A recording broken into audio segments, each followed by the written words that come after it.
And indeed, it is Friday, and guess who's here? Petty Officer Liz Perez joins us now in Austin. Nice to see you. Thank you for coming in. Thank you for having me. Yeah. And in D.C., we have the former boss at Shell Oil, John Hofmeister, founder and CEO of Citizens for Affordable Energy. We would love for the two of you to join hands, along with so many of our oil and energy executives who understand this business and our veterans who have incredible motivation, not just around this issue, but in general, such that we can seize the energy independence that America has been demanding but not been able to organize around to achieve for far too long. That is the force for our country. That is a force for 30 million jobs. And that is a force for not only freedom, but safety. John, I want to start with you. What is the barrier to enrolling returning veterans like Petty Officer Perez to work with executives like yourself from the hydro business and executives in the green energy space to seize both the efficiency and the transition that we are prepared to make in this country to seize our independence? What's the barrier? Well, I think the barrier is just getting connected. How do we get in touch with each other? Because there have been and there will continue to be lots and lots of job requirements. The industry does a great job of skilling people, and there are, in the Houston area, for example, in San Antonio and other areas of Texas, Oklahoma, there are great community colleges that are there working with the industry to skill people up. I think we have to just find the mechanisms that bring us together. A lot's done with social networking, but a lot can be done with outreach as well. You're nodding the whole time. I'm nodding because I agree completely. We just need to get connected. And this is really why I'm here today and start at GC Green, to not only myself get connected, but also connect veterans to meaningful jobs, and also creating a solution for America's security, and that's national security. Why did it strike you as such a rational fit for yourself as a military veteran and as an advocate now for other military veterans to engage around the issue of energy independence?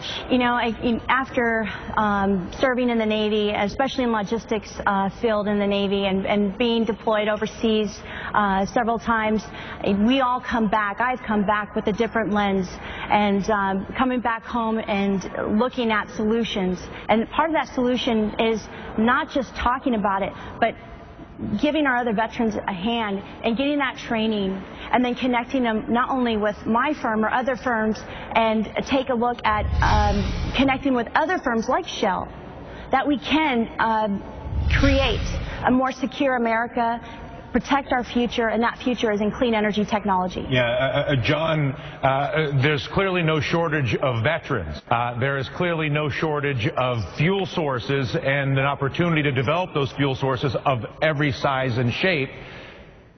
When you look at what we as a collective, we in the media and we in this country who may not be in the energy business, we may not be a war veteran, but we fully understand this issue, what should we be advocating for as a matter of policy? What can we be doing as a matter of social networking and engagement to help accelerate the connection between not just a veteran here and a veteran there, but millions of veterans to create, of course, the billions of megawatts of energy that we burn every day? Well, Dylan, we have to get rid of the 20th century energy system because it's old, dirty, and dangerous. We need to embrace a 21st century energy system that does the job in this century that the old system did in the last century. What it takes is a plan. We don't have a plan. We need a plan that takes into account from where we are for the next 10 years, then 10 to 25, then 25 to 50 years. We have had 8 presidents and 19 Congresses promise us energy independence, and not a one of them, including the incumbent Congress and the incumbent White House, have a plan. No plan whatsoever. And when one party gets in, they reverse course from the other party. And so it destroys what momentum you might have. And if we don't get our act together as Americans, we're going to live off the 20th century system until it falls over. And then we're going to be short of energy, out of jobs, out of money, and we're going to wonder what happened to us. And the opposite side of that equation is massive millions of jobs created by actually solving that problem. You say there's not a plan, and there clearly is not. But it's interesting in talking with Dr. James Hansen, who was with us from NASA the other day. He put forth a concept, which is this American sort of freedom dividend, where we start to restore pricing basis 5–10% as it goes, and then pay a dividend to everybody in America who is saving energy, and ultimately tax those who are the dirtiest and most wasteful for energy. What would be the next step for you with somebody like me and somebody like John? We've now connected. We're three people. We have a good amount of influence. What can the three of us now do starting today to enroll more veterans, more oil executives, and other members of the media, if you will, which are sort of our mutual constituencies, to elevate this? Well, you're doing it right now, Dylan. This is what needs to be done, is to talk about. That's the first step, is to shift that mindset and to advocate about the need for change. And what's happening, where I see in San Diego, the Navy's already shifting that block, and what they're doing is they've created the Great Green Fleet in San Diego, and part of that Great Green Fleet is creating a solution, and that's an algae and biofuel research and development that's happening at UCSD Scripps Oceanography Institute, and also happening right here in Texas A&M University of AgriLife, and also creating a solution.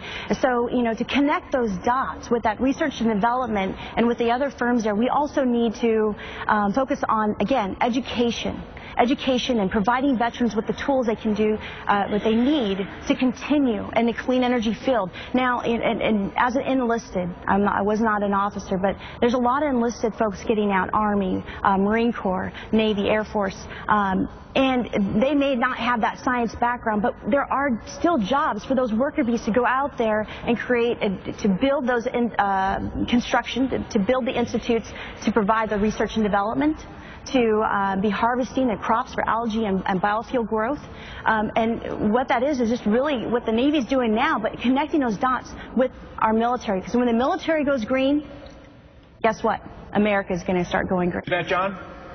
I do. I think there's going to be a continuous focus by entrepreneurs and innovators on doing what they can with the limited funds that they have available to them. If we could marshal our forces, Dylan, the way NASA did in the 60s to go to the moon, if we could have a planful way forward that the Congress and the White House and the industry could come together, putting it all together in a way that it all works.